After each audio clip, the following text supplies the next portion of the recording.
We are Squawking Dead, a podcast pulverizing episodes of the Walking Dead universe. Sometimes we give you news, sometimes we make you laugh, but most times we go deep. I'm your host, David Cameron, and I'm joined by Cosmom09, Rachel Burt, Sharon D, aka Blazy Gardner, and Bridget, ko-fi.com/punkybrewster. That's PUNKYBRUISCTER. And we're going to talk about the 21st episode of the 11th final season of The Walking Dead, titled Outpost 22. I made myself laugh. It's fine. There's a sale on our merch store. Obviously, if you head over to squawkingdead.com, click the menu in the top left and click merch. The sale will automatically show up. We have our new logo designs. We have our new art designs. Check them out. See if you like them. And if you don't tell us. I don't want to know. We don't care. I'm in denial.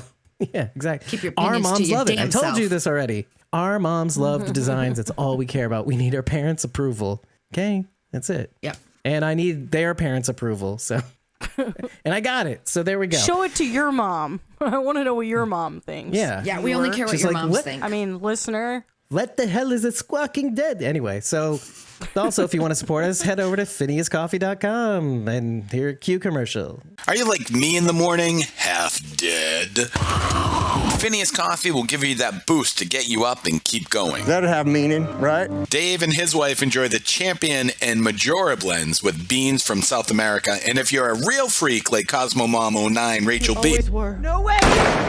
you'll enjoy the Double XL High Calf blend with beans from Tanzania and India. Go to phineascoffee.com and use the promo code SquawkingDead to get 10% off your next purchase. Pardon me, young man. Excuse the shit out of my goddamn French. And now back to Squawking Dead. I wanted to also say, I'm sorry, Sharon D. Do you want to talk about Blaze? Oh, yeah. One of my dogs, my namesake, Blazy, passed away the other night. Unexpectedly. You know, he wasn't really sick thing, but I'm a little upset about it still. But I'm hoping this weekend will cheer me up a little. Yeah, me too. We need your friends. He's 13 and he's a lab, so that's a pretty advanced age for a Labrador. And we still have his two rotten sisters who did not care at all that he died. They were like, yeah, whatever. Bye. More food for us. More food for us. Yeah, exactly. Still team animals? No, I'm kidding. I'm kidding. Obviously, I'm kidding. He was their irritating little brother, so they're like, yeah, whatever. Bye. See ya. Talk about underdog. Yeah. But thank you, Dave. Yeah, I'm all right. It's just very sad. We've had him literally since the day he was born. We had his mom and his dad, and it was just a little unexpected. Bummer. Yeah. Well, I'm so sorry. And that seems to be going around a lot lately, the bummers. It's the cycle, right? It's good, and then it's bad, and then it's good, and then it's bad. That's just the way it goes. Yeah. Autumn. You got to roll with the bad till you get to the good. Well, we're in the autumn season now, too. So, like, it's the year of harvest. And maybe he was scooped up at the right time. I hate to say that, obviously, but he's had a long life, right? Long enough. Yeah. All of our dogs are seniors. All the dogs we've had for the past few years, they've all been 10 years or older when they passed away. So in the past 3 years, we've lost 4. But like I said, the youngest was 10 when they passed away. So that's still pretty advanced for the bigger breed. Long dog life. Mm-hmm. It's easier, but you know, I know that he had a good, happy, spoiled ass, rotten life. Yeah, because he had you. Love. Mm-hmm. It's a Blazy Hearts. He was my namesake. He was where I got Blazy Gardner from. So this Blazy boy. And that's how he'll always be remembered. How about that? What a way to remember Blaze. I mean, right? It's not going to change anytime soon. So there you go. That's special. I actually wanted to check in with Rachel also, just to see how you're doing. I've been waiting for a decent day so I can take some nice pictures, but I did find a vehicle. My parents found a used car for me. So between the GoFundMe and then what we got for my car, Scrap. yeah, right. my mom found a company that picks up cars that have been in wrecks. So between all of that, I was able to pay for like half of it, and then my parents covered the other half for me. So now I'm paying them back so it can be mine. But yes, I do finally have a vehicle again. For my part, well, you see me all the time. I live here. I live for you in this box. Mm-hmm. And that's where I wait for my friends to show up to talk to me. I have a wife, supposedly, so I've heard. That's what we're told, but No one's ever seen her. I've no one met can her, confirm. so I can confirm this. She was. I can It was confirm. it was a hallucination. She wasn't really there. Well, maybe Dave hired her. Right. She could have She's been an excellent actress. actor. Yeah. Nothing but the best to fool Bridget. I have nothing. I'm just very excited about finally. I haven't worn a costume in a very long time, it feels like. So we're going to be Just doing had that a costume on last night. Listen, I live in a box. There's no need for costumes. I leave it rarely. So, and when I leave it, I'll be leaving it for the camp. I'm going to be driving down Thursday night. I'm going to be updating the Squawking Dead Instagram stories with my little road trip comments, which I normally do because I'm insane and I need somebody to talk to. Not really. I just need to be insane on the internet for your pleasure. We're all going to be there around Friday-ish, I think, at that point. So We'll be waiting for you. yeah, come see us at the camp, essentially. We'll be out in the hallway, not stuck in the vendor rooms, which we talked about a little bit before we got on. Although it seems like we have 2 tables, so we might take advantage of that. Clerical error in your favor. Pull community chest card. For those of you who don't know what I'm talking about, look it up. That's Monopoly hashtag. Anyway, so Hashtag. I did it wrong. They've already announced Karen David for next May, For the May event. Oh, That's right. which is great. And they're getting somebody else. I'm 1 pretty minute. sure I know who it is. In a 1 minute. minute. Pretty sure. I absolutely positively know. I know who it is. Yeah. Okay, I gotcha. I think I know who it is too now. Judging by your faces, Jenna Elfman. So let's. Definitely Oh, it's not. not? Okay. Oh, no. Definitely not Jenna. no.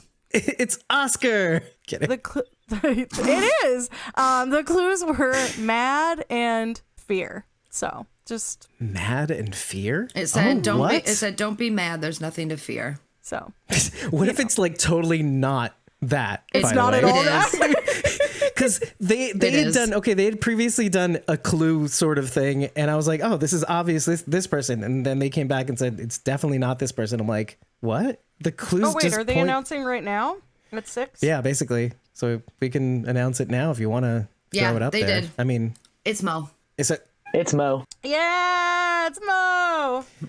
So when I heard Mad and There's Nothing to Fear, I thought Kim Dickens. That's what everyone was saying. Everybody in group thought that too. See what I'm saying though? What the fuck? Mad TV. Yeah, but I mean, you talk That's to Kim exciting. Dickens all the time, Charity, right? I didn't want anybody to know it was not her. I wanted everybody to get their hopes up.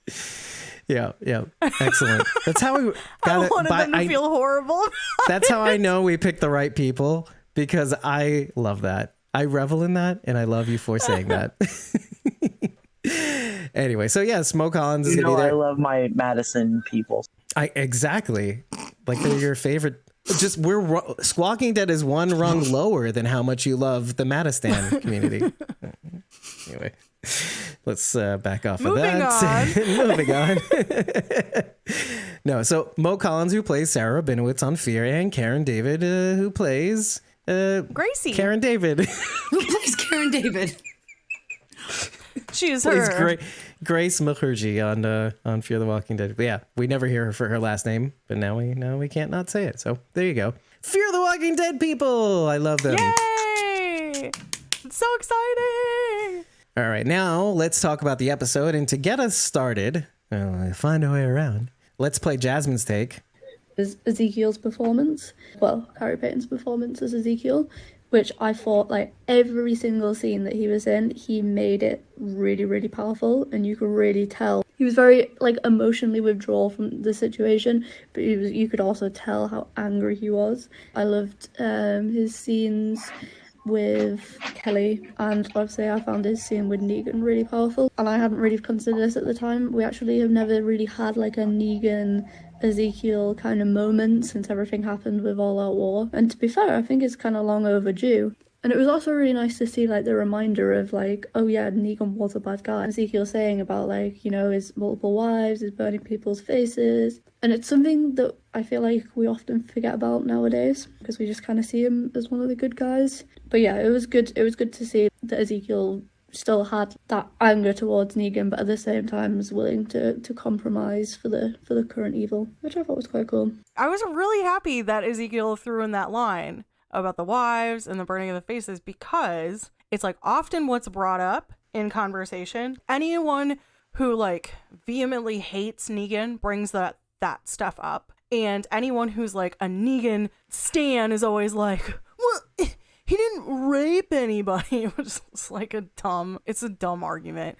Anyway, it's dumb. It's dumb. But I'm glad he was like that dude in the back of the room, you know, pushing for consent, like pushing really hard for consent, like, or else I'll kill you. Coercion, but okay. Yeah, He like said exactly. you have to have sex with me, or else like your husband will die because he can't get his medicine. So like.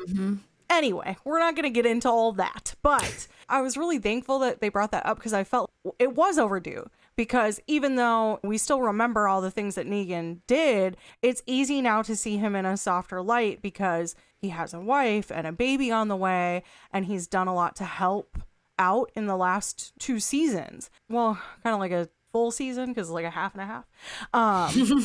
But it's been enough to kind of start to soften our view on him, which it's not really fair. It hasn't been fair to Maggie. You know, when people have been like, it's not that big of a deal, like, get over it. It's like, well, he killed her husband. That's going to be the second take, by the way. But I think it was really well done. It was good writing. So I'm thankful for that. I like what you said about the Ezekiel embodying the common debate of anti versus pro Negan, or somewhere in the middle. Yeah. That he can at least vocalize that part, which, okay, again, credit to Angela Kang for doing What We Become, I think it is, the Deny Sliding Doors / Dark Mirror episode, I think is what that was, in season 10, where she eventually goes away. That helped us see the Savior's point of view, or Negan's point of view, a little bit in terms of, okay, had we not done this, we could have easily turned into that. So having this moment was kind of prescient. I found this episode connected most with fans in 2 key areas, that one and another one where Father Gabriel's directly talking to the Commonwealth soldier. He's saying every story needs an end, and that really shook me for a second. Like, oh, he's talking to me after what the fuck I said in the last episode about, like, we got to end this right. this Walking Dead story right. I too am glad the viewers are reminded of what Negan has done. Not all of us have forgiven him. Just saying.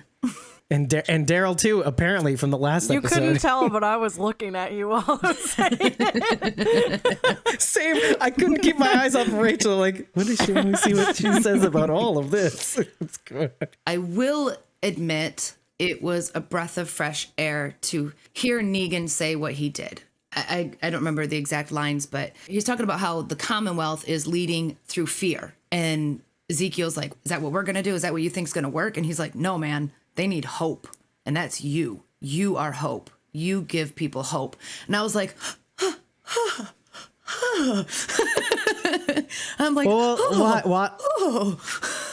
why were you that way? Like, describe why. What about that really got you? Is that like he was paying attention? Like, I may have been an asshole, but I paid attention. I think it's refreshing. He knew he couldn't be the savior. He knew he couldn't be the one to step up and do anything. He recognized that he needed to step back and say, look, I can't do it. You need to do it. When people with his charisma, with his cult personality can step back and say, you save everyone this time. And isn't it funny how like both Ezekiel and Negan, in a way, both found ways to kind of step back throughout, like in their various ways throughout the last few seasons. Yeah. Like, I can't be the king anymore. Carol, you're the queen. I'm not your boss, Jerry. That, do you know, like that whole thing? So that was more of a like feeling bad for himself, though. I feel like, don't you? Not initially, yes. Right in the beginning, he was like, I can't do it anymore, guys. Well, I'm just some guy. Yeah. What he said initially. Right. It didn't have to be about me and what I think this fantasy should be. Maybe Carol can participate in the fantasy. Well, which is another thing I have to get to, but yeah. Ultimately, him being king, it was more of a symbol. It wasn't something he had to be. It was just a symbol he needed to represent for people to basically have hope. And now he has to do it again. In a different way. In a final Pokemon form way. Yep. I am not a Negan apologist. I'm not going to lie. I do like Negan, but what he did was a lot of terrible shit. But our group's done a lot of terrible shit, too. A lot of people in our group have done terrible shit, too. So So I'll put that out there. But I feel like when Ezekiel was saying those things, it's supposed to remind the audience of how far Negan has come as a character. Like, oh yeah, remember he did these terrible things, and now you can see that maybe he still has the potential to do those, but he's choosing not to. This does bring up a big question, which is, do you think Negan is done Neganing, as we've sometimes said on the show? No, but he's Neganing for us instead of against us, and there's a big difference there. Fair enough. Okay. And his Neganing has tempered down. He's not nearly as Negan as he was in season 6 and 7. He has limits, is what you're saying, to how much he will Negan. Well, I think being in prison and everything, I think that really did change him a little bit. It made him see things differently. And now that he has a wife and a baby on the way, I think he's really doesn't want to be that Negan again. Should the need arise, I certainly think he can resurrect that easily. Which it sounds like he might try to soon, maybe? As he explains to Ezekiel, I might do something that I can't come back from in order to facilitate your spark of hope. When Sharon and I were watching, I said, it sounds like he's going to try to. We know, spoiler, we know he's not going to die. He's going to try and sacrifice. It sounds like he's going to try and sacrifice himself, though. I mean, I don't know if it would be a Neganing thing. It could be as simple as him trying to cause a diversion or a distraction while people get away or do something else. Who knows? I didn't get the impression he was going to do anything Neganish. Yeah, it sounded more like it was going to end up being a self-sacrifice. Which is kind of like an anti-Negan. Yeah, really. And we know it's not going to happen because, he's in New York filming right now, so. He's a little busy on this side here. But, I mean, I've said it about other characters too, but what would be the catalyst to make him Neganing again? I think Annie is the biggest red shirt on the show. Like, she might as well just be wearing a frickin' red shirt. And I said this to Rachel when we were watching the episode. Wouldn't it be the perfect poetic ending to have Annie bludgeoned to death basically in front of his eyes? Ooh, I didn't think it would go down like that. Mm-hmm. But now that you've put that in my brain, which is brained, yeah. Well, that would be the only way I think he could find redemption. Suffering an eye for an eye, almost on a literal scale. Mm-hmm. It would make Maggie feel so bad about the way things went down that the hate bang would happen. Oh, we killed two birds with one stone. We found a way to redeem Negan and get the hate bang we so desperately don't want, but sort of want to see. I don't want it. No, I don't want it. I don't want it. No. Charity, high five. No. Boom. Listen, I don't want it. It's kind of like one of those things like where you're like, when Lance was trying to tell Carol, hey, somebody's going to have to lead this place. I'm like, I'll allow it. Let's see where this goes. Your move, counselor. I mean, they're alone in the big city. They have history, The lights, the restaurants. The lights, the glitz, the glamour. The fancy, the drug parties. Do you think this conversation also brings up the greater theme? Because, okay, let's take it to an example in this episode, which is Trooper 401, whom Maggie railroad spiked under the armpit. He is told by Gabriel, and I mentioned it just earlier, that people remember the last thing you do. So it dovetails very nicely into what Negan is saying he's about to do. Hopefully this is the thing that people will remember me by, rather than all the shitty things that I used to do. So seeing that parallel, but then also seeing other things too, like something that we've said throughout this season is that, and this is me assuming a lot because it feels like it's not going to happen, depending on how that courtroom scene goes. It feels like the only way out is doing with the Commonwealth the same thing that Rick did with Negan, which is, well, we can kill them all, and then what? Like Lance says, and then what? You leave 50,000 people to their own devices? So at some point, again, assuming, because of comic books, because of the way I see the narrative going, it can't just be about killing to resolve this issue. So at some point, there's going to have to be like a truth and reconciliation, which means, yeah, okay, you troopers all here did some heinous shit, but for the sake of keeping everybody together, we can't just kill all of you for what you've been ordered to do from up on high. Most of you didn't even know the reasons why you're doing it. Clearly, this trooper right here feels guilty and bad every time he goes into church, comes in a little later, leaves a little earlier so doesn't have to face the wrath of Gabriel. So, no, so there's clearly by example, it is weighing down on some of them. And seeing that trooper exhibit these feelings may, although later on it seems like they're just going to keep killing, may allow our survivors to actually see the troopers as people, maybe to their detriment, but we'll see. So what do you think of any of that? Because is it going to come down to killing Pamela, essentially? Let's just start there. But then I feel like Rosita and Daryl should already see the troopers as people, as they have worked with them for the past year. That's what I was going to say. That shouldn't be anything new to them. They should already know these people. This is their family that they're trying to protect. It has never mattered who it was that got in the way. It's always been about protecting their family. So they should understand that those people have families too. You're destroying a family to save yours, which, how is that any different from what anybody else does? How is that different from the bad guy? Do you think this episode may have shone a light on that? Because there are illusions of, oh, they have my family. They'll know, like illustrating how horrible this situation is. Do you think maybe now they might see these troopers as people? Well, we've had a couple of those scenes throughout the years on Walking Dead in terms of like who they're up against. Now we're getting it with the Commonwealth soldiers. Before, we saw Leah soften when she was with Daryl because of that family that they found. This is a repeated theme. This is like nothing new in The Walking Dead. I'm trying to think back to like All Out War. We see Baby Grace, which kind of gave the weight to like there are children involved in this too. There's families. It's not just the people that you're envisioning. So this is a repeated theme, but it's always been, it's our family or yours. And so obviously we're going to choose ours. And that's why the show is so good, right? Because it's all like moral dilemmas and how would you act put in this situation? And of course you're always going to say like, I'm going to protect my own, because that's really ultimately human instinct. I mean, it's the right to protect answer. yourself and those you're with. But it seems like the show, and again, I'm assuming, but it seems as though the show is slowly building up to the moment where it's like, okay, yes, that's true, but can it be better? Absolutely, it can be better, but it's not going to change anything. Like Bridget said, we've seen this pattern over and over again. If we start seeing the troopers as humans, nothing changes. If it comes down to a gunfight, we are absolutely going to kill them, because we're not just going to, oh, you're a person now, so go ahead and shoot me. No, of course we're going to kill them. Yeah. I'm not questioning that, but wouldn't it be something if the show at some point made it so that these people were reachable? If that were possible, sure. And that's basically my question. Do you think is that what we're going to see?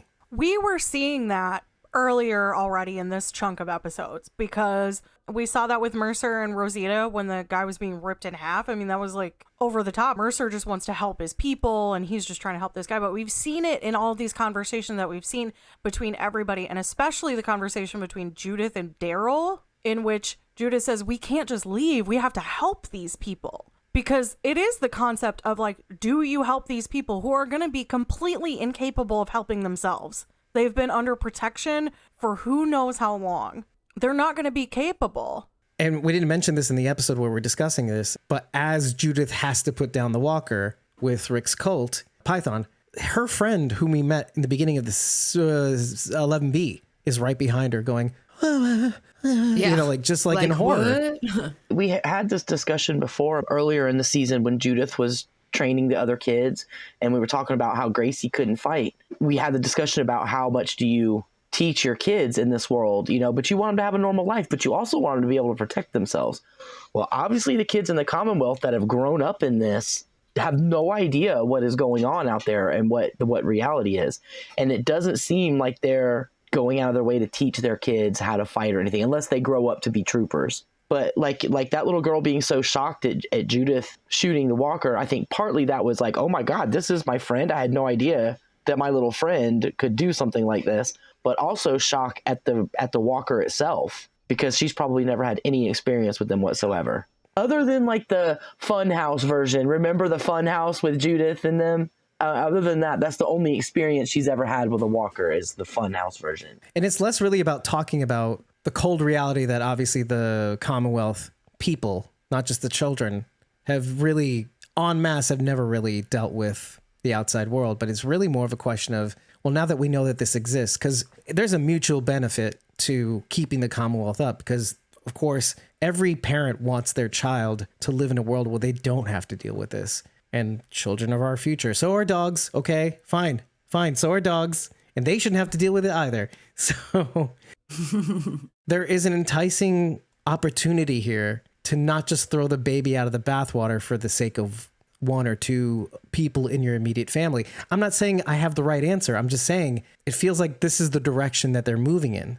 But again, I could be wrong because they killed Lance, they killed Sebastian, they killed Leah, all the things we said in the last few episodes. And I don't know what they're going to do, but I want to know what you feel is essentially is the basic. I think if anyone's able to get through to the soldiers and make them change their tune, it's going to be Mercer. It would have to be Mercer. Bingo. Because he's the bridge, isn't he? He's in the middle of all of it. He knows what it's like outside. He knows how to be a trooper. He feels with these people who just came in. He's like, you guys He's someone get me. they can trust. Yeah. He's the he's troopers going to be a already trust pivotal him, so- part of whatever Right, happens. and the existent troopers already respect him. He can be the undergirding of change, potentially. Like in a real foundational, everybody knows me, everybody respects me. I respect some of these people. But like everybody can look up to him, and he can be a bridge or liaison for like a healing process where like we can move in a direction together under new management, let's say. Correct me if I'm wrong, but I have not gotten the impression that the Commonwealth soldiers are part of the elite. They get no special privileges. They don't get paid a lot. So I imagine it's not going to be super difficult for Mercer and or our group to be like, hey guys, we know a better way. Come join our side. And they'll be like, okay. If not for what? If not for the fear. No ice cream or electricity, but Sorry. Well, I mean, again, a blend where they can live all together in a different structure, or maybe it doesn't change that much, but it changes just enough so that there's some form of transparency and maybe actual elected officials that can run this place. If they're going to wipe out a whole section of Commonwealth, let it be the elite. And then all the lower folk can move up into the penthouses and That's a bigger conversation we need to have on this show. Well, because I'll say one thing. When you do that, history has told us that that doesn't work well either. We see that currently in Palestine, in, well, the proposed Palestinian state, let's say. It hasn't worked well. Anybody that seems to go into that power vacuum is automatically corrupted, especially where money is involved and people trying to help. just look at the French Revolution. They took out all of the elites, and Perfect what example. did you get in return? The guillotine, Death. mass murder, revolution. Like the revolution just wiped out so many people. Yeah, it did not work well. Deaths upon deaths upon deaths, suspicion upon suspicion upon suspicion. And this is unfortunate, but like, it was the only way to get people to straighten up and not murder people eventually because there was so much death. It was a built-in enforcement mechanism. Well, you better be good because you might get it too. So there you go. Hey, that was a quick history lesson. That's why you don't do that, Rachel. Don't do it. It's not. It's bad. I was news really for only talking about the housing element of all of that. Oh, okay. Oh, not government. I was just gotcha. talking about the Okay. the housing situation. Yeah, Whew, okay. Let's. I'm Anyway, just saying so- the soldiers should be living a little bit better life since they put their lives on the line for their community. Well, it seems like that they sort We of should get a do, little something right? more. Well, like Daryl doesn't at least at first, but since they are actually using money, I guess he needed to make a little bit of money in order to move on up. So I don't even know after a year if that's even the case. If they hadn't burned down the Commonwealth, they could move it on up to the deluxe apartment in the sky.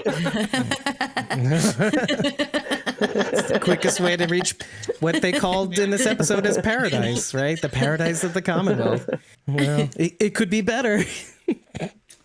Whatever. So they touched on an interesting idea, and it's something that we didn't really get a chance to really focus on throughout the former episodes, but it was how they seem to be able to cow people into submission or cow people into get on to get on. And that's, first of all, by separating people by class or classes, let's say. And that allows people to just do their thing and have a life and move on. But you get to see this in all different strata. Like the conductor is not a trooper. He's just a conductor. The trooper 401, he's a trooper, but you get to see both reactions.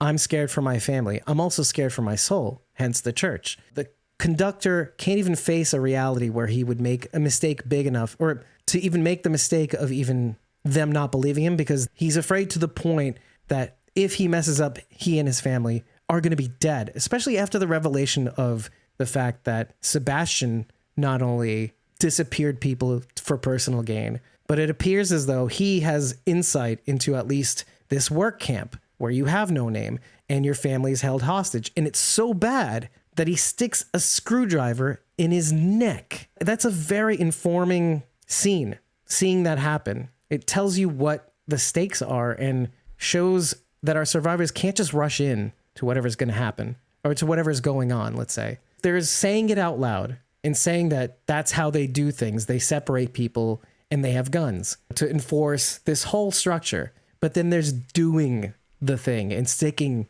a screwdriver in your neck. Even when Daryl tries to relate to the trooper, like, oh, you're just like me. You do things to keep your family fed as a way of moving on up. That wasn't enough. The fear is too great, whether it's the fear of the outside or fear of retaliation or fear that your kids will suffer because of your actions. It's too great. And seeing that helps. That I loved getting that out of this episode. That like they can't just say it. They have to show what this fear is. Well, doesn't that really make sense, their reaction? Because I don't know if you guys felt this way, but when I saw the work camp and like everything that was happening, it reminded me a lot of the Holocaust concentration camps and internment camps from the US side. And I actually just watched the Italian film Life is Beautiful, which I don't know if you guys have seen, but I haven't, but I know the premise. Yeah. Holy hell. It is. I just watched it recently. And so I guess, I don't know if I was feeling like real raw about it or what, but I sobbed like a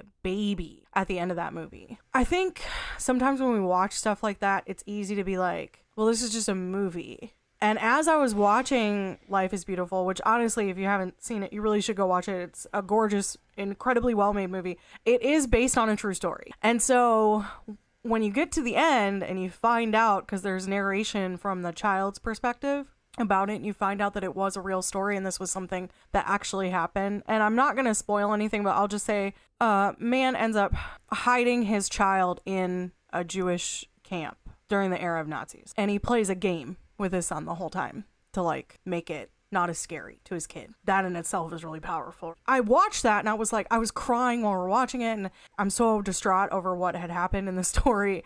And we get to the end and all of a sudden all of that comes up, and then Travis looks at me and goes, I'm sorry, I forgot. This really is something that happened. Because like during the movie, I'm like, well, I know all of this happened, but like this specific story didn't happen. You know, like I was trying to like detach from it. And so when I found that out, I broke down and just like was sobbing like uncontrollably. I was like, it's so beautiful and sad and horrible, and like I can't. And I like couldn't, because it's just like this gorgeous story about like familial love, and despite all obstacles, this episode just brought up a lot of that stuff for me, like all of those themes about like no matter the adversity, they're still together and we're still a family and we're still going to get out of this together, however that has to happen, even if it involves sacrifice, right? And we're seeing that in Negan kind of stating that we don't know that that's what it is, but it's a heavy implication. Sounds that like he will it. sacrifice himself in some way, right? That's his goal. And then we see these men who have worked in this and know what designation 2 is. You see their reaction. It just kind of levels up that, okay, yes, this is a show, but like stuff like this has happened in history. And I think that's just really impactful to remember that. Like, yeah, it may not be this because there's not zombies walking around, but like this has happened. And it's like Ezekiel is old enough to know that it has happened too. When he and Kelly interacted right at first, right from the beginning of when they get there, that actually hit me. To see Ezekiel go, no. Kelly, don't do something stupid. This is serious. Mm-hmm. It's way more serious than you think. Way more serious than any scrapes we've ever been in. And it's almost as if the show is going, hey, watch. That's like perhaps the closest Kari Payton will ever get to doing a World War II period piece. Like being a character in Auschwitz with the Albert Mock Frei, which means work will set you free. That's the closest he'll get to being able to play that role. Because I felt that. I felt like, don't keep your head down. This is serious. And then seeing what these other people from the Commonwealth are willing to do to themselves, or, willing to not divulge information because they don't want their families to suffer the same fate because of their treason, let's say. That only enhanced that, looking back at Ezekiel with Kelly. And then obviously Kelly coming to that realization and being shaken to the core really doing a great job when the gruel scene came around. All of that lent to that imagery too. It's very easy to kind of gloss over it, right? Because they'll get out of it, right? There are survivors. They'll get through this. Maybe they won't. Maybe it's not going to be okay. You had mentioned Designation 2. Sharon, what do you think Designation 2 is? And I have a feeling. Okay, but what specifically? Maybe our New York facility where they find out A's and B's, because it could have possibly been rebuilt by now after 2.5 or 3 years since they took it down. So they could be sending her to be an A or a B. Well, it's Designation 2, so I'm more inclined to think that it's a B. Do you know what I mean? Like in terms of alphanumerics? I have a B. Yeah. It's Connie. The drill instructor at the work camp, he gave me serious CRM vibes. I immediately thought of Agent Dennis at the Cull facility. You know, I was thinking the same thing, but I didn't know how to verbalize it. Like, he is not, he feels like he's from some other place. Like he's reading off a Commonwealth script, but he's like, I gotta read this bullshit. I'm CRM, bitch. Well, it makes sense they would be working on the trains then. They have to have a way to talk about travel, other imagery too. To travel, but also to transport any of the stuff that they're transporting. And how are they getting vehicles? So they have to have resources. So it's like all of that. Yeah, exactly. Where are they getting CRM. these brand spanking new motorcycles and Jeeps? Where are they coming from? Is the Commonwealth that big that they're manufacturing on that scale? Also, remember when we were like talking about coffee and stuff, like how are they getting coffee? Well, maybe the Commonwealth is big enough to have a plantation in Jamaica or something, but no, what if it's the CRM is where they're getting these kind of supplies in exchange for Designation 2 people or whatever else they could possibly be sending them that we don't know about? Could be one of the things that Lance was talking about. Well, you have connections that you don't know about that keep this place going. That could be part of it. Let me ask, did we only have ever heard about A and B through Walking Dead proper, right? Walking Dead proper, Walking Dead World Beyond. Was it in World Beyond? Oh yeah. Oh yeah. For sure. The test subjects. I couldn't remember if the A dead and ones B, are A's and the live subjects were B's until if they were were turned saying into A's. that, but it could be that because someone broke into those facilities and did things, aka World Beyond's entire plot, that they would change their verbiage so that it's like code again, because their code was broken. And when your code breaks, you make a new code. Well, it's also a good way to bifurcate the differences. You might not want to use the same term at the Commonwealth as you would in the CRM, because the CRM, of course, is secretive. So if you know exactly the right terms, you can hack into their system and wreck their, I don't know, whatever. They don't want people to know about them. I don't think the CRM came up with the term Designation 2 at all. I think the Commonwealth did. I think that's a Commonwealth term for where they're sending these people. And I agree. I also believe it's the CRM. Now, I'm trying to figure out why they would send Connie, of all people, to this Designation 2. And maybe I'm reading too much into it. Maybe she's just a nuisance, and that's why they want to ship her off. Maybe there's something about her that Designation 2 would find interesting. They need a new writer for the CRM newspaper. That'll teach her a lesson.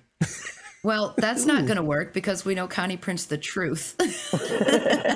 Well, or else. If anything, it's almost like, I'm going to use what is stuck in Pamela's maw. Like, that's, if anything, it's that. Her craw, you mean? Yeah, her craw. Yeah, that's right. It was like, was this Pamela's request to send her away? That's kind of what I thought. Like, that was the feeling I got. Because she wronged Pamela's father. Right. And then also wronged her. So, like, Pamela is done with Connie. Right. She doesn't want to just kill her. She wants to send her someplace for what I'm assuming is punishment. To bring it back to the Nazi comparison, Connie does have a disability. It's a superpower for her, but in terms of the CRM and the Commonwealth, Connie has a disability. Wow, I didn't so think that of could that. also be something else that they want to test.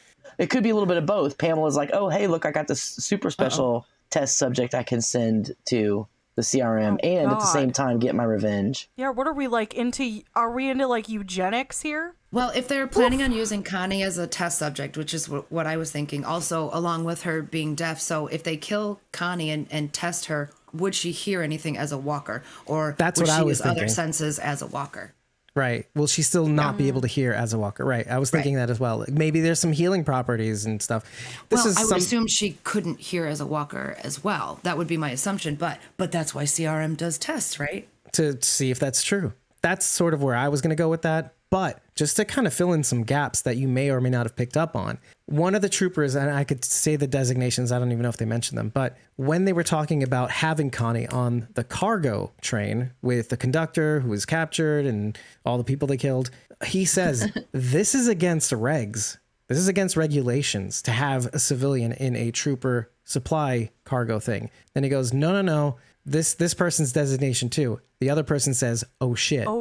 Right. What the heck is going on? Who ordered this? And this is coming from up on high, meaning the only high there is really Pamela Milton. This would be out of character for Mercer. It would have to go through the justice system. You know what I mean? It's definitely Pamela. Do you? Yeah, no. So that's the implication. Yeah. This isn't an ordinary civilian. This is an ordinary situation. See, you have to look at this from the other side. It's very easy to get lost in Connie and what designation 2 is, but then you have to look at the other side of that coin just for a second, because it is a supply train. They're going to be getting supplies from or to, doubtful, from wherever they're headed. So if it is the CRM, boom. And it looked awfully empty, right? Exactly. Besides the vehicles. The cool motorcycles and Jeeps and stuff. Yeah. They're working on separating everybody too. It's like very clear that they've done this intentionally. They're like picking people apart and putting them in different groups. And because they're ensuring, even in this camps, you're not going to be able to overthrow what's here because you'll be weakened if there's less of you. Mentally weakened, right? Well, and physically, there's less of And you. physically. Like, there's less of you than there would be normally. Because initially, they're all taken together. Well, they weren't going to be taken together to the same place. That was pretty clear. Negan, Ezekiel, Kelly, Annie, they're all on that prison Rail transport duty. bus, right? Oh, That's what yeah, that yeah. seemed like. And then why are Gabriel, Rosita, and Maggie in like a military vehicle? So Yes, obviously that's right. they're going different places, and then Annie is taken to go somewhere else. So it's like they're just picking them apart, and that historically is what happens. You get taken to a camp in World War II, and suddenly your uncle has to go over to this one because that's where the older people go. And then your wife is over here with the women, and you're over here with the men, and they just have a special assignment for him, and then he never comes back. Like, it's just like exactly what happened. There's a lot of that going on in this story, which is sad and interesting, and it's really intense. Right. And going back to the fear that's been exhibited, some of these people sort of know what could happen, even though they don't see what could have happened. But it's horrible enough to know that they never come back. Yeah. Whether it's designation 2, whether it's the work camps, whether it's even what Outpost 22 seems to be, which is like a processing facility with a warden installed. I forgot to mention this earlier, but the warden does the thing that historically has always happened where your kids are taken care of and you can see them if you're you follow good. the rules, but they'll hold that over them forever. They will never get to see their kids, but they'll use that as motivation. And the not knowing is fear enough, isn't it? Also taking away their names. That's a great segue, because I want to talk a little bit about that. There's some great symmetry. And like on top of bringing up Negan and all that Ezekiel brings up, isn't it funny how like Negan's whole shtick was, I am Negan. Whenever they were out in the world, I'm Negan. You don't have names. Isn't it funny how in the sanctuary, there was just the lieutenants and then everybody else is I am Negan. Everybody else was underclass except for the lieutenants and Negan. Isn't it funny? There's some symmetry between the Commonwealth structure and the sanctuary. Let's say the Saviors. Sanctuary is a place, but the Saviors is an idea. So like on top of all of that, I love that the most. Is that, there is something to Negan. Of course, Negan sees what's happening here. He did it. The troopers are the lieutenants. He is the Milton in the government, and I'm everything. There's a second in command. Simon is definitely the most opposite to Mercer as a character as I could ever see. Do you know? Do you ever, he didn't care about everybody that was underneath him. He was shooting people when he was gone. When Negan was gone with Gabriel in season 8, he's like, oh shit. But if Pamela left and Mercer was in charge, he'd be like, okay, let's fix this shit right away. Hopefully, I don't know. Again, I'm pulling back and going, I don't know if Mike Mercer's going to do the right thing. I don't know. Maybe, probably. He wasn't in this episode again. So they're kind of like delaying that piece of it because I want to know where the fuck he is. Really? Because I want to know what's going on at Oceanside, bruh. Oh, right. I was so mad when we got to the episode and I didn't get anything. I was like, again, I need to know what's happening. They keep doing that with Oceanside, don't they? I know. Like every time Aaron's going down to Oceanside, 3 episodes later, I'm in a field, I'm dying, rain's on top of me. You're gonna let me die? I guess not. And then 3 episodes later, Oceanside comes in with the rescue. They've done Oceanside's all designation 2. Lance designation 2 to all of them. Oh no. Terrible. Bye, Marisol, I guess. Okay, let me play the rest of Jasmine's take because she looks like she's about to say something that I'm not sure we all agree with. I don't, but I'm curious to know what you guys think. Didn't really enjoy any of the scenes where Maggie was getting emotional because I just can't sympathize with Maggie. I feel like I should be able to, but like ever since that like gap where she was like missing from the show, I actually just do not care about anything to do with Maggie. I found some of them scenes like, oh, I'm supposed to be upset about this, but I'm not. Yeah, that's all I got for you, so enjoy the episode. Thanks, Jasmine, who's been on the screen forever. We finally got to your take. That's such a like... Throw Maggie in the fire. I don't care. No, she left the show. I completely agree. Jasmine, really? Yep. This is why I love this show 100%. so much. Wow. I love doing this show because I love the I clash. assumed it was the perspective of someone who was just younger and didn't have the experiences of getting married and having kids and stuff like that. I assume that's what it was, but I guess I should relate to Maggie, right? I have a son. I have a child. I have a son. I should relate to Maggie. I can't stand her. I really can't. Oh goodness. I mean, I'll give you this. We've hashed this and we've gotten to the core of this, but yes. I was furious that she was breaking down in the middle of the road because I was like, yeah, bro, this is a really bad spot. You're gonna get caught again. This is a horrible spot to be in. Please move. Look, there's a car coming. You are so lucky. She doesn't even look up. She doesn't even look up. Lucky. So happens to be Carol. I told Rachel, I'm like, she just telepathically.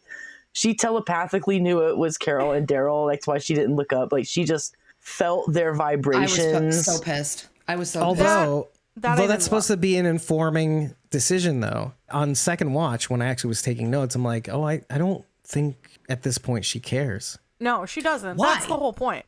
Why? Because she sees a little dead Walker kid. It's not even Glenn. It's not even Herschel. It's not even her kid. So, okay, so I know you Game of Thrones, sorry, Bridget, you Game of Thrones people will remember Hardhome, where Jon Snow first meets the Night King at the little wildling town on the edge of the bay. And there's this badass wildling chick, right? Like, she is a badass fighter, but she's a mom. And so she puts her kids in the boats to get away. Her kids are safe with Jon Snow. They're leaving and going to Westeros. And she goes to fight the fucking whites, the White Walkers. Well, she sees a bunch of little kid walkers and she just stops fighting and lets all these zombie kids attack her and kill her. Like, she just stops because they remind her of her kids. That to me was like I was so mad at that. Like, no. And that is exactly what I thought about with Maggie when she just stopped because she sees this other dead kid. Like, you have not seen a fucking 100 dead kids in the 12 and a half years of the apocalypse. Maggie. I mean, be relieved it's not your kid. I don't hate Maggie. I don't hate Maggie. I'm not a huge fan, but I mean, I like her okay. But this was just such a stupid thing. It was just so stupid. It made me so mad. I can understand why you would feel that way, and there's a lot of reasons why. And I touched on it actually in the last episode where certain writing decisions, like, okay, let's talk about what everybody else is thinking. Jasmine's thinking, which is, I think a lot of the fandom feels this way. Hey, bitch, you left the show. That's part of it. You can't deny it. I'm not even. No, you, I know. You, yeah. I know. No. You. We've talked about the whole reason why you feel that way. And it's a very deeply emotional, we cried a little bit because of it. I'm not going to hash that up again. If I could remember the episode, I'll bring it up, but whatever. It's a big emotional discussion that has a lot of baggage, but the big consensus is, okay, bitch, you left the show, came back, and why should we care about your return? in the show until now, like they've been trying to get you to feel things for Maggie. And it just, for the most part, even with me, I can see what they're doing, but it hasn't worked. And I think the reason why it hasn't worked is because, like, if it would be one thing if the folks, the wardens they brought back from Meridian, the wardens of Meridian they brought back had stuck around a little bit longer so that we can get attached to them, but they just threw them in the fire. They didn't give us a reason as to why we should care that Maggie loses even these people. And I know, I'm trying to illustrate, this is why we should care. We should care about the stories she had on the road with Herschel, right? We should, but we didn't see it. And seeing is believing. We've said this too. Again, I'm trying to put everything in perspective right now. This is probably the only moment that sort of reached me, actually, because on paper, all these people died. All the communities died. Georgie went away. We're never going to see Jane Atkinson. We're not seeing her again. Fuck that. Fuck that. I told you guys we would never see her again. There's so many reasons why. So we're supposed to feel this way. When she sees the Walker child, okay, they're giving us a little time for her to process it. But when she sees the Walker child in the crossing just after having shivved Trooper 401, that finally got me because it kept showing images of Herschel being dragged away. And then when you add the conductor stabbing himself in the neck and the trooper losing hope and wanting forgiveness at the end. Again, and I want to also say one more thing about that specific thing, the Trooper 401 asking forgiveness. Perfect symmetry for the beginning of this season. When Gabriel meets the Reaper and the Reaper, upon dying, asks Gabriel for absolution, I think is the right word. Some sort of absolution. Pray for your enemy. Yeah. I love seeing Gabriel on the other side of that now. That I'm actually getting chills just thinking about it. I thought of that too when I saw it. But that's very informative. So when you actually see all of that together, that was the only time where I sort of finally felt something about what she's finally, like, this is the last straw. And a bale of hay on a camel's back that made her break. After seeing all the horrors on the road, at least she had Herschel with her. Horrors on the road. Horrors. Horrors. Well, they had their limbs chopped off and one of them was pregnant. They were all pregnant. Oh, they were all pregnant, right. They're all incubators. The scene where she's with Carol, the one thing. And she's just crying and crying about Herschel and how it's worse to not know. And I'm like, who are you talking to? Carol knows exactly what you know because her fucking daughter was in your barn. Mm-hmm. She knows exactly what it is to not know. So why are you telling her? Yeah, Maggie, what, season 2? But that's the reason. That's the reason why these two were paired together. Because she does know. The not knowing. I think she used the same exact words at one point. It's the not knowing. I forget, with Daryl, right? If I'm not mistaken? Probably. That sounds and Daryl's familiar. like, shut your fucking trap. I'll find your daughter, you It was bitch. like in the Cherokee Rose episode, I feel like. Yeah. So there's symmetry in that. So of course she knows exactly what Maggie's feeling. But Maggie's still boo-hooing. It's not even the...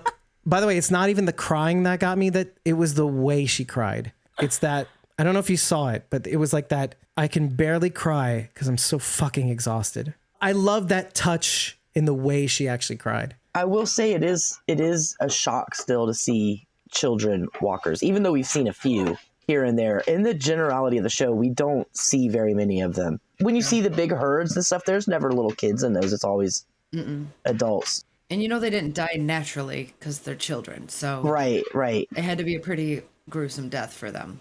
Yeah. Well, this one looks pretty recent too. Oh my God. Well, I didn't even think about this. Sorry, I'm just barreling in. Let's get a census here. Do you think that Walker was fresh? He looked pretty fresh.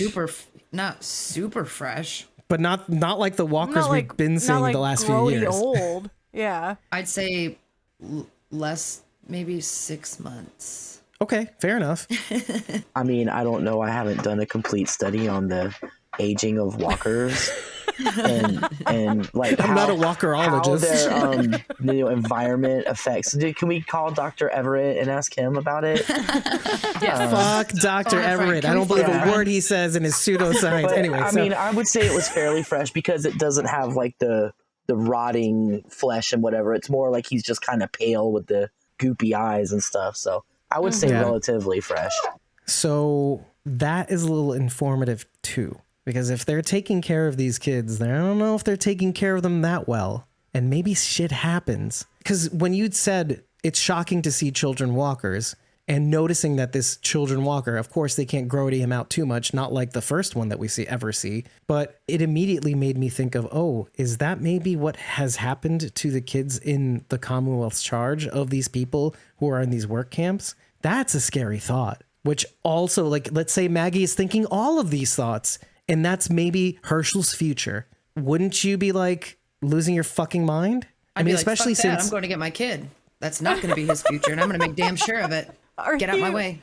Are you guys ready for me to play a little devil's advocate? Just a little? Yes, because I've been trying and it's not easy. It's not because I feel a little bit between you and even Rachel. They're not giving me enough reason to care. They're trying to, but it's not working. But I do feel where you're coming from, Bridget. Maggie's life so far as we know it. She loses her relatives, Herschel, Sr., and she loses Beth, peripheral family members, her husband, Herschel, Beth, Glenn. The Meridian folks. This is after stepmom and stepbrother too. Yes. In this process, there has always been an overlap. She has never been alone. She has always had family. Glenn dies. She's pregnant. She's still got family. It's growing in her. So then she has Herschel. She had all the people at Meridian. They've all died. Elijah's still around. But notwithstanding. Right. And she doesn't know what's going on with them, where Aaron and Jerry, I mean, she has no clue if they're okay or not. You just don't know. When people leave, you don't know if they're going to be all right or not anymore. All separated too. And now her baby boy, who is literally the last member of her blood family that she has, is missing. And she doesn't know if he's okay or not, but the memories that she can piece together are very traumatic and seem like maybe he's not okay. While I get some of this, I don't want to say it's bad writing, but there's been some moments of less than stellar writing in terms of Maggie and what's going on. I will say that with that thought in mind, knowing that when Herschel died, she still had Beth, right? And she had Glenn. And so she was able to like mourn together. And then Beth died and she still had Glenn. So she was able to mourn with Glenn. And then Glenn died and she had all the rest of her family who were just as mad as she was. But she also had the baby growing in her belly. So she had like the ability to mourn with people that she felt close to. And then all this stuff happens with the people of Meridian, and she's back with that family so she can mourn with them again, but she's also mourning with her son. Well, now her son is gone, and she's alone in that moment. Well, in the crossroads especially. She doesn't know if she'll ever see any of these people ever again. It reminded me so much, of course, with the railroad track, of Terminus and those episodes where everybody is separated after the prison and they're on the railroad tracks and they're all alone and they never know if they're going to see each other again. This is that moment again. Which was in the montage, by the way. Yeah. Like a very key point, and then they flash to the mall where they're trying to flee the Reapers. Yep. It's that moment again. And so I did feel for her in that moment. And when you say like she cried because she was exhausted, of course she's exhausted. It's like you're alone in this moment, and finally everything that you put off because you're with your kid and you want to be strong for him, and everything that you've put off because you were the leader of a community and you were leading Hilltop, and after that you were leading Meridian and you were doing all these things, you've always been able to just shove it down and keep going because you had to. And in this moment, you don't have any of that responsibility anymore, and it all comes crashing down. And I think every single one of us can relate to that moment, because I know you've had them in your life. Yeah. Where you've been absolutely. truly alone for a moment and just have let it crash down. Yeah. I've hit several bottoms in my life. And so that, to me, there was emotion there. Do I think it was great writing that she was in the middle of the road? Of course I don't. I pointed it out. I thought it was dumb. But I will say that as a woman and as a mother, she's struggling in that moment, truly struggling. And then she goes to the one person that she knows would totally get that struggle. Carol gets that better than anyone in the world. How do you go on after so many losses? Yeah. Carol's lost like 20 kids, so she totally knows. I'm sure everybody lost a lot of people, but a lot of it was like a Band-Aid, right? It was ripped off all at once. Maggie's had the continual trauma of it just being one after the other. It was deliberately painted out that way, yeah. Yeah, that's where I'm coming from. I just want to play devil's advocate on that. I felt like in that moment, it was truly that just letting yourself be swept up in everything that you've put off for so long. And look, I honestly feel, I'm not going to say I feel bad for I do feel bad for the writers that have to be put in this position where not all of their punches are going to land. What seals the deal for me is going back to the beginning of this episode, knowing that a lot of people will rewatch an episode. and seeing the nostalgia scene featuring Maggie and Judas saying, the only thing I've ever known is the fight, Maggie. Yeah. There's so much we've done, so much more to do, but I want to believe that there's hope. Isn't that Maggie? After losing so much again and again and again and again, that together that there's hope. Isn't there? Isn't there is the big question. She is the modern day story of Job, in a sense. How much can I take away from you? Job obviously had everybody taken away from him and asked whether his faith was still strong. And he wavered a little bit, but he said, yes, my faith is still strong. There's another story of Ha'ish Gamzu. Gamzu, they called him Gamzu because it's the two words Gam, also, Zu, this, also this. But the whole expression is Gamzu litova. So the expression is also this is for the good. This has meaning to it. Even if this is taken away, that's also for my benefit. So that's why they call him the Ish Gamzu. They took away everything from him. Worse than Job. They took away his arms and legs as well in this story. I wish I could tell you the whole story, but until the end, he said, also this is for the good throughout the whole thing. So when I look at Maggie, what more can they take? And that's where you get at the end, Savage Maggie. You get this, I'm done. They don't know who they're messing with. They've underestimated us at every single turn. I feel like she's been Savage Maggie since the beginning. No. She's been Savage Maggie. I don't think so. The way I've regarded her until now is complete autopilot. That's her default setting. Yeah. Absolutely. Because she's had to be. There's always the fight, isn't there? And if I stop for a single moment to register what's happened, you get the crying scene that she has, this exhaustion that I can't suffer any more losses. And this is the one loss that I've been holding on to. It's as if everything in my life has been measured by loss. But this was the one thing I thought I got to keep.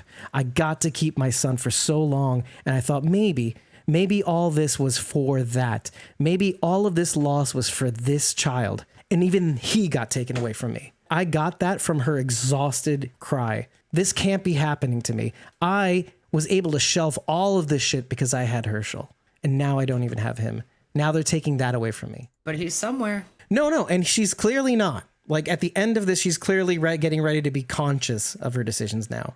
She says they've underestimated us at every turn, yet Alexandria's gone. They're all on the run. They're all split up. Eugene's in jail. So they've underestimated them at every turn. Well, I really shudder to think of what kind of state they would be in had they estimated them at every turn, because they're not in particularly good shape right now. Yeah. No, and I agree with that 100%. But I do think that, like, rather than seeing her be this cowering person, I do think that at the end of the day, she does what you think she should do, Rachel. You have to give her a moment to appreciate her loss. And then, I mean, if it wasn't for Carol... What loss, though? We're talking like Herschel's dead. Herschel's not dead. He's out there somewhere. But she doesn't know that. Technically, she doesn't know that. Until I see my son for myself, he is out there and he needs me. And period. Well, yeah, I'm sure that's, but it's the realistic part of, like, anytime anyone is out of your sight, you have no idea if they're going to come back. That's just the world that they live in. That was actually verbalized earlier too in Daryl. I mean, obviously not in front of Maggie, but like in Daryl and Carol's conversation earlier, which evokes the cave-in also. He brings up a very important point that Kelly says, you can't save them if you're dead. You can't save Herschel if you're dead. And so that must be running in her mind too. If I go after him, who's to say that they don't kill him in front of me? But she's cool sitting in the middle of the road. Just waiting for someone to roll up on her. Like I said, I didn't love that part. So maybe there's a little bit of symmetry here, like where, okay, Maggie almost feels the same way as a railway worker. We're like, okay, if I just stopped existing right here, maybe Herschel could have a life. Or, you know what? Where did I hear this before? Oh my God, I saw this on somebody's Instagram post, and it really like hit me a little bit because we've all felt this way at some point. Maybe I'm the problem. Are you quoting Taylor Swift's new song right now? I'm pretty sure that's what's happening. No, I don't know. Who is that? I didn't know that, but I wanted to pretend like Swiftie. You've been outed. I honestly don't know who you're talking about, but it's fine. I'm kidding. I do. I've heard her. I've heard she exists. I may have heard of Taylor Swift. I wouldn't know though. Just shake it off, Dave. Just shake it off. Sorry. Okay, that one I've heard. Okay, fine, gotcha. I knew you were trouble. But haven't we all? Look, you're going to create some bad blood here. Oh God, no! It just keeps going. Is that to me or is this to Maggie? Because I'm not sure at this point. I think we've all felt that way. And I think after so much time of losing so many people, you start to think crazy things too. Is it me at this rate? Because everybody around me seems to die. Carol, same thing. All my kids seem to die. So why the fuck am I even trying? I think that's what ended up getting me because I got that feeling in that moment. Is it even wrong to have held on as long as I have to Herschel? Does this child even belong to me at this rate? Because the fact that I lost him means obviously not. I lost him. I was not strong enough. So do I even deserve having him? Even the world that we live in right now, you, me, all of us, every day is a gift. Even more so in the apocalypse. These characters have been on borrowed time since the beginning. So you should expect to lose everyone at any moment. I feel like that's the norm now. And when it's not, when you see the people you love every day, you're thankful for that because you do get another day with them. Let's take that down to the micro level in terms of Maggie and Herschel. Knowing that, yes, of course, obviously, you can lose anybody at any time. She selfishly thought that at least I could have lived long enough to have raised my son to the point where I can go and he still keeps going. She doesn't know exactly what's going to happen to him. But do you think she's earned the right to think maybe selfishly that she could have held on to him as long as she could have? I mean, I think all of us have to live that way, right? That yes, they could be taken away from us at any time, but we're going to do our damnedest to make sure that they never get captured or killed. So when it actually does happen, yeah, you're going to react. I mean, you're going to have that moment. And especially her after losing, you can only tell yourself so many times, this is good. We can move on from this. Losing home after home after home. As long as I had Herschel, it made it okay. Losing him, I just think that's that last straw. Don't we all at some point? Oh, Rach, you were talking about even your brother getting to that accident. We all get to these moments where what the fuck is it with the world that this can happen, right? And so you think irrational thought because it doesn't make sense. Like what you're saying doesn't make sense, but what you're feeling in that moment, is it me or is it us? Is it our family? Are we cursed? That dumb thought that I hate when people say no, you're not cursed, but I get why you're. So yeah, I get why you're feeling it though. And so she's thinking in this moment, maybe, but there's all this other stuff that's stacked on top of it. And I know I'm giving a pitch and I know it doesn't change the way you feel, but I'm just saying from my point of view, from what I've seen, and again, it doesn't always work. On paper, it's supposed to work, but this is the one moment where I said these two little micro moments where she's in the road. I don't care if it's a Commonwealth soldier. I don't care who it is. This is too much. But the fact that it is Carol and Daryl, it's like the right people found her, scooped her up. Carol, the one person who had the most loss, to my estimation of greater proportions, is that she had to be the one to coach her back from the brink. I'm glad we got to talk about this from all this different strata too. I like all the different perspectives of Maggie. I mean, I completely agree with everything both of you guys said. It just doesn't make me feel any differently about her. Exactly. Feelings are feelings. And even if we can't always describe those feelings, we do our best. You, Rach, me, you, Bridget. Yep. Sometimes it's like, I felt, wait, Rachel, what does that mean, Rachel? Can you describe it? It's just really. Feeling. Not really. It just made me go, Rachel. The description is the sound. So, Rachel, do you mean that? No, it's all right, let's move on. I get what you're saying. The audience Sometimes will understand. I don't have the words. I love it. Again, just so everybody knows, I for one, and maybe we can drill down on this a little bit, but I felt this episode was pretty self-explanatory. This was setting the stage. Yeah. Definition of a setup episode. There's only one other thing that I wanted to mention. Outpost 22, baby. We were there. Woo, woo, woo, woo. We were there. Yeah. That's all the photos. Woo, woo. That is the coolest part. Dave, insert like so many pictures here. I'm already doing 45 it. I'm already doing it. 450 of them.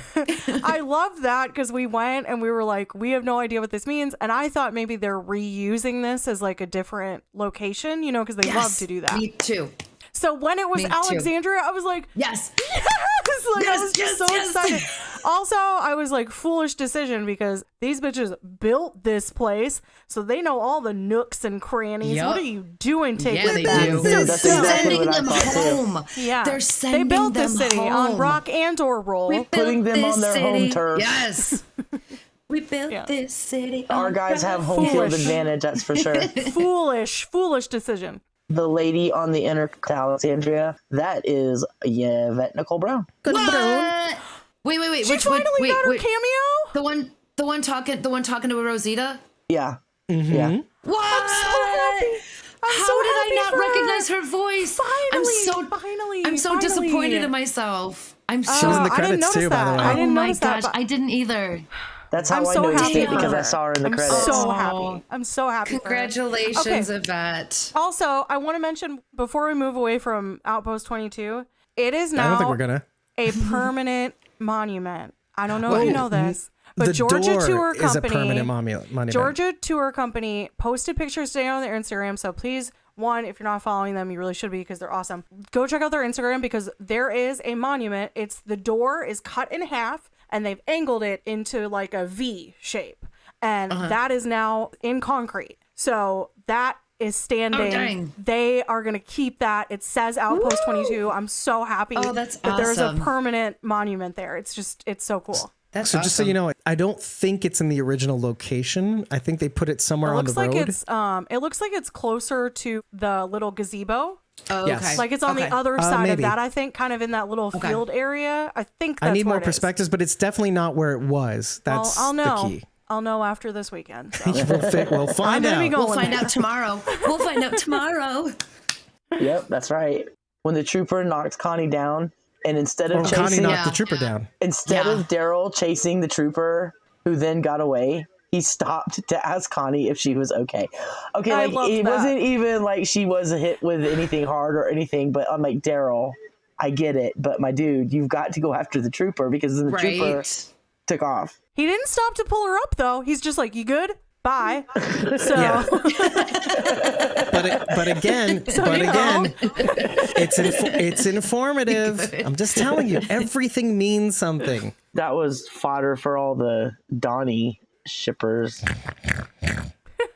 I'm deep down. I'm a Donnie shipper or Carol. No, Donnie. no, Dave. What? Hashtag doggle Suddenly- all the way. Doggle. Suddenly, Dog, we've established dog is dead from the sedatives. Suddenly, Dave is on didn't see him at the Twitter. camp. Like he's just on Twitter, like constantly, like Carol for life. Like Dave is just on there now, instantly. You're all sus.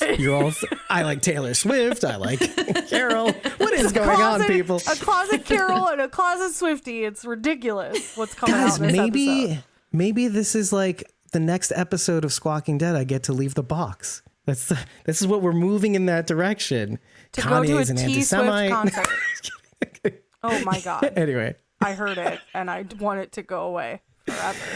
No, but we're moving on. So I actually wanted to bounce back to one thing that I thought was just really odd. There was a little bit of a symmetry when Maggie sees the child walker. I'm sorry I'm going back to this, but the variant walker looked like she picked up the same rock as the variant walker. I could be wrong, but like it looked like it was the same exact rock. I don't know what do it you means. expect, Dave? These rocks are expensive. Yeah, we gotta. You know how much a rock costs? I gotta get my money's worth. There are unions involved, and it has to be a safe rock to keep the act. It's made of cookie. It's a cookie rock. The Commonwealth demands that rocks be cut in that particular fashion before they are strewn about the roads. Exactly. We have our answer. I know. I just thought there was like an interesting symmetry there. Like the variant is the one who picks up the rock to try to kill Jerry, and yet Maggie drops the rock that she's meant to kill this child. I don't know. There was something about it that was like So are weird. we going to looking see at a it. Walker Maggie? Is that what you're saying? Oh no. I Oh, guess no. we wouldn't because And she's a of variant? reasons. Whoa. This got weird. Maybe she's like Alicia. Maybe she has the virus in her. And anyway, whatever. You're hoping, Rachel, right? And then she's dead, but she's not dead because we just don't know because everything just fell apart and it's fine. She'll just run back to the Commonwealth as it's burning about 16 times and try to get, I don't know, You'll get never Pamela know out. it's Check all the real. doors. She get just Pamela never know out, it's or real. I don't know. I don't know. There's birds everywhere suddenly. I don't know what's happening. It's fine. Oh, I'm going to bounce around a little bit more. Angela King confirms in the episode or Insider that that something that we were all talking about in the one episode I think we raced through because I think one of us, I didn't get notes for it, but when we were talking about it, it looked like Gabe and Rosita had broken up. Oh, my house, your house. Yeah, Coco. Oh, yeah, we taking touched care, on that. right? Yeah. She confirms that they had broken up. Really? Why wasn't that made yeah. more clear? We thought it was due to like circumstance, like they were separated because of his status versus her status in the community. Yeah, Not I that mean, you the know what? relationship Sure. was broken. Right. We had looked at it from all these, and we also said out loud, oh, maybe they broke up. I mean, we wanted to look at it from all, because we saw something and we were like, what is that about? But he's still calling Coco our daughter. But bitch, that's not your. Get out of here. But Hey, he's been raising her though. Don't take that away from him. But if they're not together anymore, she ain't his. I'm not saying a No, word. no. Found family is a thing, Rachel, at least in this universe. I disagree. But He's okay. just as much of the father as anybody else is. As Rick is of The entire Judith's village. oh no. The entire village. He'll be made Eugene's Terrible. daughter in memory of Eugene. Coco will be? Oh, well, I guess for all the diaper and height checks. And, Measurements. well, we've seen him invested in Coco's life, and that alone does it for me. That's Well, fine they were with me. He's sharing taking care of duties, her. you know. Yeah. They've always been sharing So- duties. And even after they broke up, they were still sharing duties. I hereby name her Coco Porter. Coco Oh, Porter. and when she turns 15, she'll wear the thing and the bolo tie. And, I mean, I It's still... like it's like a quinceañera, but not. You know what, though? I'm going to say that Coco Stokes No. or Socorro Stokes sounds pretty badass. You got She's alliteration. Coco's That's a daughter. She's superhero Espinosa. name. Coco Stokes, Vampire Hunter. Yeah, there you go. Rosita and There you Gabe are go. both gonna die, and Eugene and Max are gonna adopt Coco. I don't like it at all. Why can't they all just live? I'm turning into one of these people. You are. Welcome to the club. They're fine, right? They're fine. Just put a band-aid on it. You know what? I just have to say it once. I don't like it, but then I'll move on. I'll be like, okay, show me how this makes sense. Okay. Oh, I want to Who point cares? something out. Story. Josh Hamilton's name was still in the opening credits. Oh, I wish I didn't see this, but it looks like somebody had revealed that he was wearing zombie makeup. Somebody didn't. Somebody posted something that he shouldn't have. Is or he she a shouldn't variant? have. I figured as much because his That name could is be still it. there. If he's a variant, be a that would good be way. so cool. Wouldn't that be Okay, something I'm though? down for him biting Pamela. I think that would be extremely Okay, fun. see, now I'm gonna show up at the camp and I'm gonna be like, Josh, hey Josh, Hey, Josh. you- Hey, bud. are you Hey, bud. are you a variant? Are you a variant, Josh? Josh, are you a variant? You variant? Josh, Just like Josh, study the micro expression. Remember that time? Remember that time you got shot in the neck with an arrow? That was awesome. That was fun, right? That was funny. That was awesome. Guys. Hey Josh. Hey Josh. Hey Josh. Hey Josh. Can you Josh. hear me okay? Josh. Joshy. Joshua. Is that your given name, Joshua? Joshua. Yehoshua? Joshua. Pastor Joshy. Joshua. Hey, Joshi. Joshy. Joshi baby. They're gonna be like, please step away that a from more- him, ma'am. You're not allowed to be over here anymore. Rachel, are you volunteering? I am. Maybe you'll be Joshy's handler. I don't think so. They're gonna be like, you've gotta go. He says you keep asking him if he remembers that time. No. At this point, what's going to happen is just calling him Josh. That's it. No questions. Just we're gonna pass by every time we pass by his booth. We go. What would Lance's variant specialize in? Like, if Lance is a variant walker, what the fuck would his variant specialty be? Super stealthy or some shit? I mean, Flipping coins. He's just walking around flipping coins. picking rocks up and flicking them like they're a coin. You know what? To take your question really seriously for a second, Sorry. wouldn't it be really cool if like he was one of the ones we saw in the Walking Dead World Beyond series finale Stinger? A running, strong zombie, like strong, whatever, like putting all your weight behind shit because you don't feel it. But you don't feel it, so like you can use whatever you've got. And he's a fresh one too, so like, wouldn't that be like, whoa, hold on a second, they could do something here. Fast zombies are the most terrifying thing. If the zombie apocalypse ever really happens, I just pray to God it's slow zombies. You'd break your bones. I'm you dead beat right so away. hard. I'm dead right. I'm too fat for that. I'm too fat, and then I'm dead, and I don't even get to live in the thing that I've just been like, yeah, let's have that happen because it seems kind of cool. And I don't even get to live in it. I don't even get to live in it. Wow, we learned something. I felt.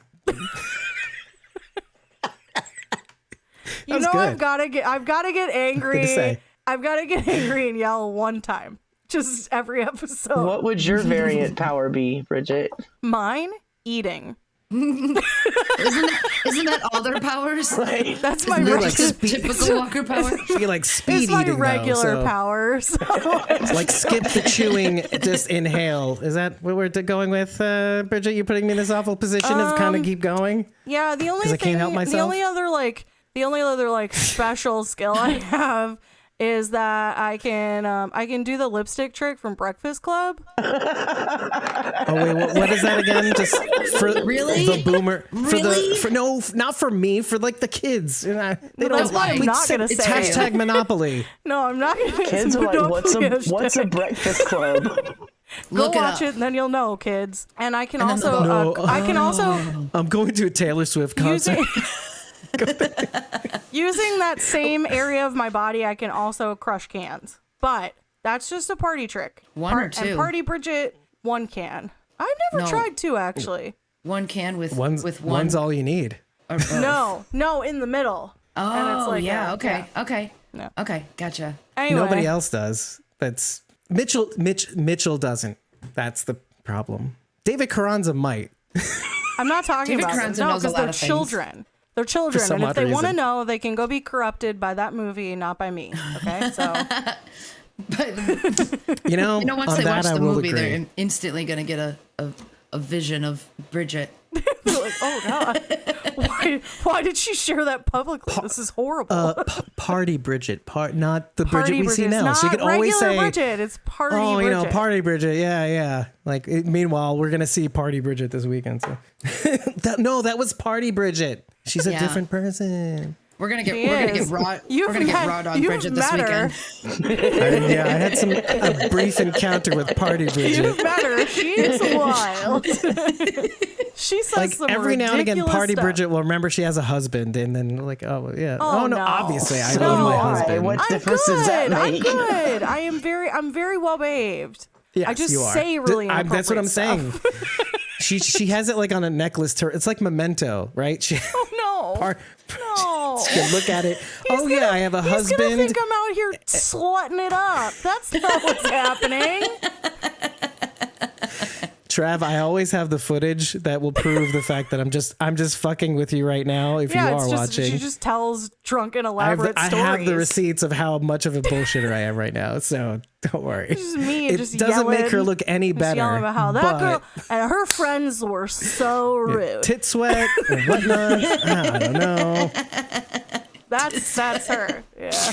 All I have to say is I don't know if this means anything, but Maggie is referred to by Trooper 207 as 525. I don't know if you noticed that. I don't know if it means anything, especially like given the fact that Maggie is in the same truck as Rosita and Gabriel. She has a special number assigned to her. It's EB. Is it special in the though, alphabet. or is it the only one we hear? It's the only one we hear. So maybe everyone has numbers. Maybe Rosita is 524 and Gabe is 523. I don't know, but I thought that was a little interesting, and I just thought it might be worth writing it down just in case it means something later. I guess we'll find out, or we won't. And it'll be like Part one of my those phone things number. that just happens. Maybe they're stalking me. They wrote Area it code? for you. It was me. It was a nod for me. Bridget, from you wrote Michigan. this show, so I you wrote put my it. phone I number put in it there. in there. You're welcome. Thank you. Of all the characters to associate Rachel with, Maggie, she's like upset at you now. Yeah. I was like, I know what I'll This do. one's for you. This So one's first of for all, you. what did you do that was so awful, Rachel, that she would do that? Be born? Whoa. I don't know. I am a pretty Making up awful human. rivalries. Maybe it's Stop it. Whoa, you went that way. No, I'm like, no, Bridget's the bad one, not you. She's sticking it. She's sticking it to me. No, but wait, that was Party Bridget. So, it made it past the editors and That's why I can't tell you guys Just what snuck it in. happens because I'm drunk every time I write for them. It's also why things happen, like Maggie laying down in the That's why street. Maggie's in the middle of the road. Yeah. That makes sense. explains a Oh, lot. no. You must be writing for fear Yep. too. I wrote all of this last season. I And think it was was more hammered. than alcohol, though. And with that, everybody, I've been your host, David Cameo, and I was joined by Cosmom09, Rachel Burt, and Sharon A.K. Blazy Gardner, and Bridget, who writes everything. ko-fi.com/punkybruiser. That's PONKYBRUISETER. If you like what you've heard, though, head over to ratethispodcast.com/squawking-dead. Leave us 5 stars and eggplant. It's all we need to know that you love us. But tell us what you liked. Tell us what you didn't like. Tell us what we missed. But remember to tell us after every episode. And if you want to join in on these recording sessions, you don't need to do anything else but follow us at both or either ko-fi.com/squawking-dead and patreon.com/squawking-dead. That's where we post our recording schedules. We don't post them on social media. It is a way for you to be on the inside of some of the things that we're up to.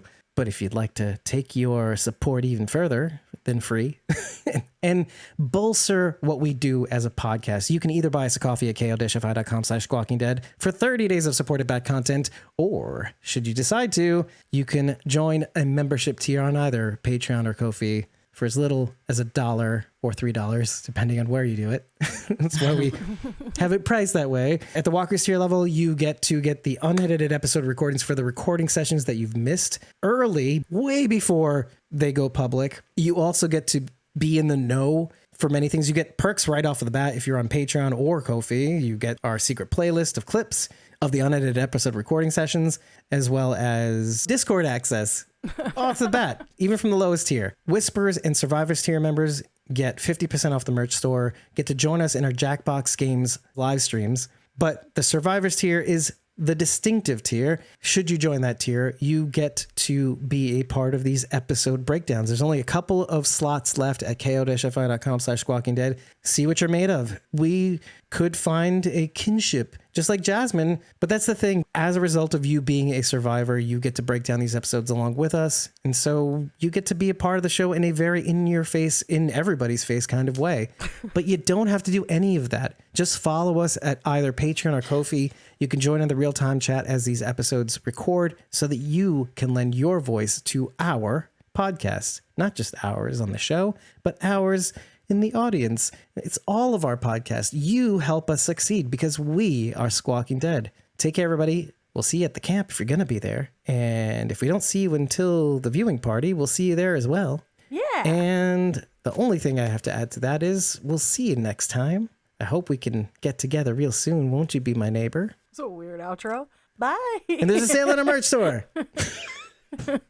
Also, Phineas Phineas Coffee. Coffee. Cue the commercial again. As you level up your podcast game with Squawking Dead, level up your coffee game. Let's go. Phineas Coffee roasts each bag to order, which means it will have optimal power when it reaches your doorstep. For coffee veterans, there's a bourbon barrel-aged coffee from Guatemala. And for you coffee novices, like Sharendi, Blazy Gardner, they have a cold brew with chocolate and toffee flavors. Go to phineascoffee.com and use the promo code SquawkingDead to get 10% off your next purchase. And now back to Squawking Dead. I don't care all day. Bye, everybody. We'll see you later. Bye. I love you.